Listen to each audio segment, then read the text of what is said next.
Auschwitz-Birkenau, en Pologne occupée, 1 300 000 personnes y sont déportées, 1 100 000 y sont mortes. C'est là que les nazis mettent en place l'extermination de masse avec les chambres à gaz. On a tatoué que les gens qui rentraient dans le camp. Nous avons rencontré Ida Grinspan, 85 ans, qui a passé presque 1 an dans ce camp. Elles n'arrêtaient pas de nous dire, ici à Auschwitz, on rentre par la porte, on sort par la cheminée. Nous avons retrouvé l'un des premiers officiers russes à arriver sur les lieux. Que peut-on ressentir lorsque l'on voit des gens dans un état aussi désastreux et pitoyable? Des gens à demi-vivants. À demi-vivants, ils quittent le camp seuls, comme cette Polonaise qui a le courage d'y revenir.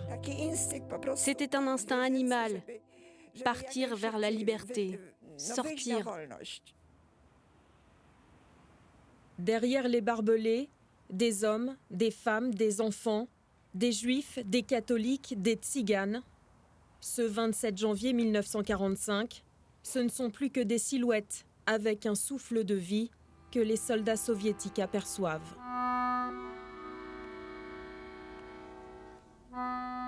Les militaires marchent sur Berlin. Sans le savoir, ils viennent de découvrir des rescapés de la machine de mort du Troisième Reich. Parmi eux, Zdzisława Włodarczyk, elle a 11 ans ce jour-là. Polonaise, catholique de Varsovie, elle vient de passer plusieurs semaines dans cette baraque réservée aux enfants. Vous allez voir. 70 ans après sa détention, la même émotion. Dans ce camp, son petit frère et sa mère sont eux aussi enfermés. Ma koya, mon chali.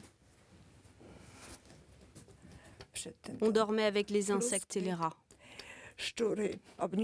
J'étais à la porte quand les Russes sont arrivés. Les prisonniers des premières baraques voulaient leur serrer la main, leur dire bonjour. Mais ils les ont repoussés parce qu'ils avaient peur.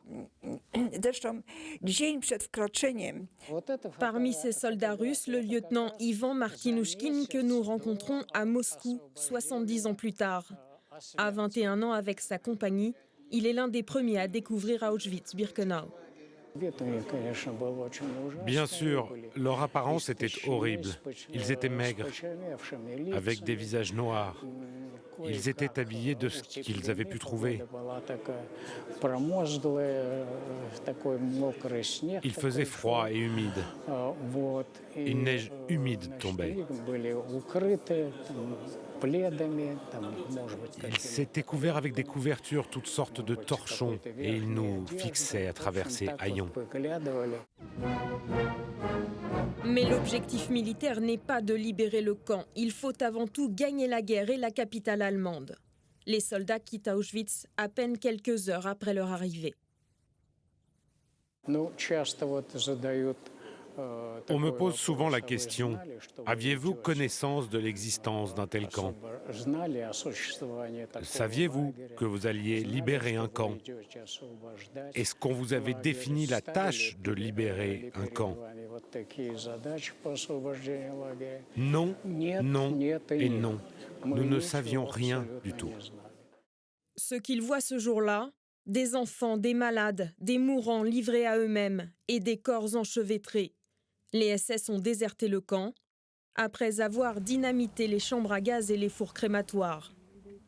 Plus d'eau, plus de nourriture, la peur empêche de fuir. Pour les déportés, une survie animale. Un prisonnier m'a donné une petite boule de chou gelé, mais une prisonnière, plus malade que moi, nue, vêtue seulement d'une couverture, m'a pris cette boule de chou et moi je suis restée debout, penchée sur elle, et elle a commencé à manger le chou gelé. Une fois les Russes passés, la voie est libre. Avec son frère, Zdzisława sort enfin du camp. Nous sommes partis dans cette direction. Comme des petits chiens qui se tiennent ensemble et courent. Je ne connaissais pas le chemin. On était mal habillés, avec des chaussures en lambeaux. Zdzisława part à la recherche de ses parents, eux aussi déportés. Seule sa mère reviendra. Ma mère avait 32 ans à Auschwitz. Mon père en avait 42. Il est mort à Flossenburg. Ida Grinspan était aussi déportée à Auschwitz-Birkenau. Mais le 27 janvier 1945, elle est encore aux mains des SS. L'enfer, cette juive française en témoigne encore aujourd'hui devant des lycéens. Ça, c'est les latrines. Ça, c'est l'horreur. On a l'autre toilette, une cinquantaine de femmes en même temps. À 15 ans, elle est évacuée 10 jours avant l'arrivée des Russes avec 58 000 autres déportés, direction d'autres camps au cœur de l'Allemagne. Les nazis sont encore persuadés qu'ils peuvent gagner cette guerre, il leur faut de la main-d'œuvre pour les usines d'armement. Ida marche 3 jours, 3 nuits, sans nourriture, sans eau, par moins 20 degrés. On appellera ça la marche de la mort. On marchait. Sur le côté, il y avait la patrouille, il y avait des soldats qui étaient sur le côté. Dès qu'il apercevait une femme qui ralentit, qui traîne la jambe, eux, ils ne voulaient pas ralentir le rythme de la marche parce que les Russes étaient derrière, ils ne voulaient pas être attrapés. Et ben, la femme, elle était sortie des rangs, ils la mettaient sur le côté et elle était tuée devant nous à coups de crosse. La jeune fille arrive à Ravensbrück, puis au camp de Neustadt. Quand les Allemands s'enfuient fin avril, elle ne souffre plus du typhus, mais ses pieds gelés ne sont pas guéris. Comme elle, les rescapés sont livrés à leur sort. Ils ne sont pas une priorité pour les soldats russes et américains, focalisés sur la prise de Berlin. Finalement, ce sont les soviétiques qui vont mettre fin à son calvaire. Ida refuse d'abord de monter dans un camion. Elle est donc rapatriée en avion. Quand on a réalisé qu'on survole la France, que sur nos pieds, c'est la France. Cette fois-ci, ce n'est pas des chimères, on va vraiment atterrir en France. Ben, la libération, elle ne s'est pas passée en brouette avec les Russes. La libération, c'est dans l'avion, dans les airs, quand on survole la France. Ça a été un moment extraordinaire. Fin mai 1945, Ida est enfin libre. En Pologne, Zdzisława cherche toujours sa mère. 2 adolescentes revenues d'Auschwitz, physiquement du moins. Dans la déportation, ce qui m'a le plus marqué, c'est pas l'enfermement, c'est la perte de mes parents. Quand on rentre comme ça,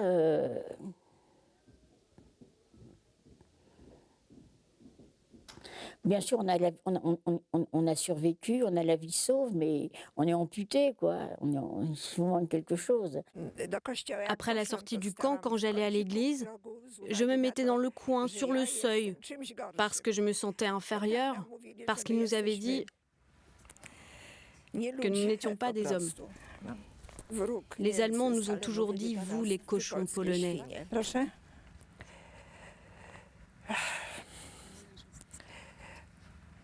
On m'a pris mon insouciance. Leur retour à la vie est un combat qu'elles feront seules.